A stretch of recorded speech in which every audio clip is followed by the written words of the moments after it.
aside from constantly ditching for softball, he left the WWF in 1992. He failed a drugs test. Before WrestleMania 8, he still appeared at WrestleMania. What? Would you believe? I mean, more amazing, supposedly, that Downtown Bruno was providing some of the samples as well, but Sid still failed. So if you do interview Bruno, you need to ask him about that. The Iron Sheik failed a drug test one time. Oh, we've told that story before. Yeah, we've definitely told this. You tested positive, Sheik? Yes. Oh, good, very good. He said, no, that's bad. No, positive is good. And then they still paid him for 2 years. Unbelievable.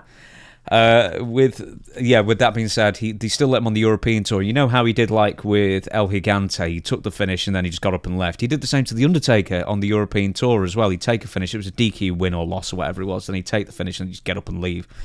And then instead of being paired with Ultimate Warrior around the loop after coming back from suspension, he just quit instead. He also was fired, from WCW in 1993 after having a fight in the UK with Arn Anderson. Now, I know you know bits of it. I know you weren't there at the time, but did you hear any inside gossip after the fact of what caused it? No, I heard about the same way it was reported. They were in the bar. What town was this in UK? I don't know if it was like Birmingham or something like that, or London. No, it was another like town. But he was in the bar, and they had this. I read about it. All the trips they were on, it'd be like 10-hour bus rides. Now, who in the hell books that? And when you get a bunch of guys that are big, like Sid and Vader, and a 10-hour bus ride will get anybody. And their tempers got, the tempers would flare, and Sid had a bad temper. And I heard that they were in a bar, and I think Sid said something about Ric Flair needs to get his old decrepit ass out of the way. Well, Rick at the time was Arn's friend, and he didn't like him saying it, so they got in an argument, and pretty heated argument in the bar of the hotel, and they went back to the room, and Sid, like we're saying, that he had a pretty hot temper. And he got to thinking about it, and he went down, and I guess he took a pair of scissors with him, I guess. No. So the story is, I heard this today, so he actually went to Arn's hotel room with a chair to bash his head in. And then he whacked Arn with it, and then Arn had a pair of scissors. Okay, that's the way it worked. And then Sid disarmed Arn and then stabbed him. That's the craziest fight I've ever heard of in the wrestling business. And I'm thinking, why would Sid have to have a leg off a chair to hit him in the head with? I mean, he was so much bigger. But again, that's the temper that we're talking about. He went back to his room. He had been drinking. He got to thinking about it, said, screw this, F him. And he went down to the room, knocked on the door, and he opened the door, and that's when he hit him with the chair. The chair leg, boom. And I don't blame Arn for getting something to defend himself with. And did he stab Sid? Don't know if he stabbed Sid, but Sid certainly disarmed Arn and then stabbed Arn multiple times. Supposedly, I think Too Cold Scorpio was the one who may have broke it up. I think Vader, Big Van Vader at the time, put his finger in one of the stab wounds to stop the bleeding. Actually inserted. To Arn. Yeah. Yeah, and I heard about that when it happened. And I hate that happened. I like both those guys. But that's what being tired, drinking, and arguing will do on a road trip. It just makes you insane. And those guys, apparently they reached that level. And it's also very, very lucky that somebody didn't die. Yeah. So I hate that. Sid would be unemployed from the major companies for about 18 months, and then I believe it was the Clique who vouched for Sid to come back. Vince McMahon never wanted to deal with him again. Sid would come back, who would be Shawn Michaels' bodyguard, then he would be on his own afterwards. For pretty much the entire year of 1995, he'd be with Ted DiBiase and his group. And then,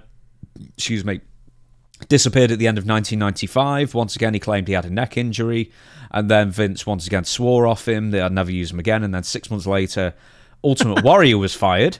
It's one of those things that I'll never use him again. I'll never use him again. I've heard that so many times. Yeah. I'll never use that son of a bitch again till business drops. And he's saying, who? And then Sid is saying, I'll never work for that damn bastard Vince McMahon again, until they each one of them needs the other one. And after Vince said that, Sid said that, and somehow a call is made from one of them. Sid, please, Vince. And there's Sid. Hey, Vince, how you doing? Well, I may have something for you. Yeah. Then it just, that's all it takes. 15 seconds on the phone. Now they're not mad at each other because money is involved.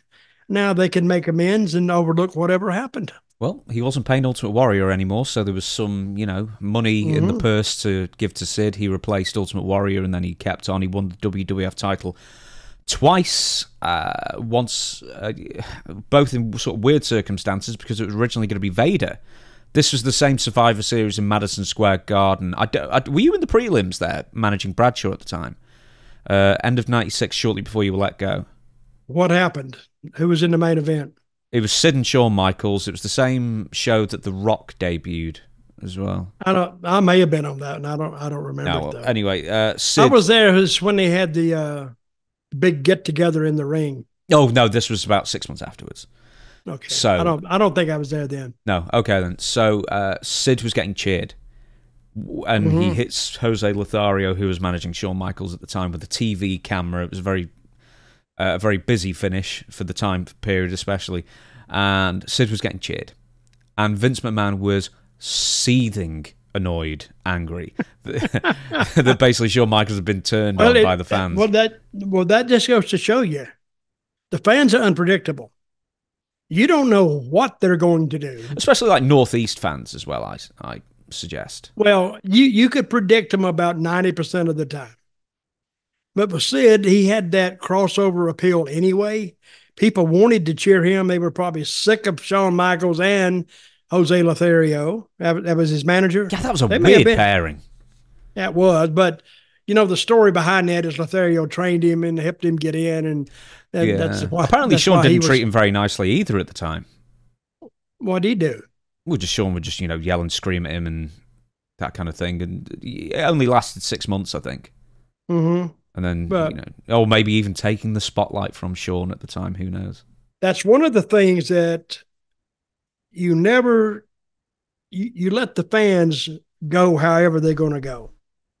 So if they see they were cheering Sid, don't fight them, because they will not only kill the character, they'll kill your TV show. Because if you expect him to get booed and he's getting cheered, you put him out there as a bad guy. That doesn't look good. And it'll kill your business. When the fans take over a show, that's a promoter's nightmare. So he would be released again mid-1997, claiming a neck injury yet again, and he was never brought back to the WWF. He would make a couple of shots in the WWE in 2012. So he also won the belt a second time under weird circumstances where Shawn Michaels lost his smile. He gave up the belt. You know the story. And then Sid somehow found himself in the main event with The Undertaker, and the pay-per-view absolutely bombed. So, next up is Sid Rumours. And there's a few that I want to bring up to you, and you tell me if you've heard about them or witnessed them or whatever else. And the first one is Sid had, I don't think it's a rumour, I think it's pretty well documented, this one, to be honest, but he had a fight, or a confrontation at least, with Brian Pillman in a packed bar that ended with Sid brandishing a squeegee at Brian Pillman. Oh, I heard that. Yeah. A dangerous squeegee. Oh, you could get wiped out by that. Oh, yeah. Clean your clock with that. I did hear about that. What caused that? Sid. He went straight. I'm not even sure he was with the company at the time. I think this was after you left WCW, so I don't even think he may have been with the WWF. And they happened to be in the same place. And he went straight up to Brian Pillman and said, "You're too small to do anything in this business, da-da-da-da-da." So Sid totally started it. He had a triceps injury at the time, so he couldn't really fight. And then Brian Pillman didn't back down. So Sid left the bar, went to his car, and the most threatening weapon he could brandish was a squeegee. And he was apparently disarmed by Mike Graham. I did hear about that, but hey, Pillman was pretty raunchy. Pillman would fight you. So, but again, the question is, why would Sid need anything? Tell you the truth. I mean, he's got at least almost a foot on most guys anyway. Not a foot, but he's got 9 inches on him anyway. So why would he need a weapon? And to me, when I heard a squeegee, when I first heard the story, what year did this happen? Oh, probably like 91. He may have still been with the company. He may have just left. I don't know. But also around this time, he claims that he injured Brian Pillman on purpose during a War Games match where he powerbombed him. And the War Games cage had a roof. Yeah. So when he did the powerbomb, there wasn't enough room for Pillman's head, so he landed awkwardly. And then afterwards, apparently, Sid claimed he did it on purpose. Well, now Sid sometimes could be his own worst enemy. He really could. So, but that's when I think I always attributed that to the steroids. It would just make him crazy out of his mind. So, and I tried to stay away from guys like that because you didn't know how they would react in certain situations. Here's a couple more. Sid, and this one was floating around the internet for years. Sid once put a ferret in his trunks as a bet. I don't know. I never heard. I did hear that, but I didn't hear that. See what I mean? Did you hear that on the internet like fans did? I mean, that was never anything in the locker room that you heard at the time, was it? I don't think it happened. Who would put a ferret in their trunks? Sid? Maybe? No, I don't think he'd even do it. Okay. And the last of the rumours is Sid once shit his trunks in the WrestleMania 13 main event. Did you ever hear that one? Never heard that, but I've heard a lot of people staining their drawers in matches. Maybe not WrestleMania 13. And that is possible. Yeah, and the match was the shits. That's why you try to wear, if you think you're going to mess in your pants, wear dark colored trunks. Don't wear white because it would stooge you off right away. Okay, we'll get through a few more of Sid's stuff that we have to. He was the only man during the Shockmaster debut that actually tried to stay in character and try and save the segment. I wanted to bring up that. Nothing could save that. Oh, God, I don't think if Sid brought out a banjo and did a tap dance, nothing was going to save that. When he went through that wall, that was it. Sure, this isn't. It sort of is about Sid. I was mentioning the Survivor Series '96 main event. It was meant to be Vader in the main event there with Shawn, and he was the one who was going to win the WWF title. But I believe Shawn and Vader had an issue, and I believe it revolved around Vader just being too stiff with Shawn. Did you remember this happening at the time? This was mid '96. I remember it, but I didn't put a. See, I've never been a dirt sheet writer. A dirt sheet reader, because I didn't put a lot of stock in that. And I don't know if Shawn didn't want to do it with Vader. They ended up putting Sid over, right? Oh, yeah. Yeah. So, and that to me showed how much, if it was even partially true, how much power that Shawn held over Vince. Because if he went to Vince and said, I'm not doing it. So if your top guy tells you, I'm not going to do it, and you said, oh, yeah, you're going to do it. No, I'm not. Because he had made Shawn a lot of money too. Shawn didn't need the money. These guys, sometimes when you pay them money, that's the worst thing you can do, because now they can do what they want to do, whether you want it or not. See, the Ultimate Warrior showed that. Steve Austin showed that. That no, I'm gonna take a walk, and I don't care what you do. So do it without me, and believe me, doing it without them is a tremendous job of doing a harder job than doing it with them. So, and if he walked out, what are you going to do?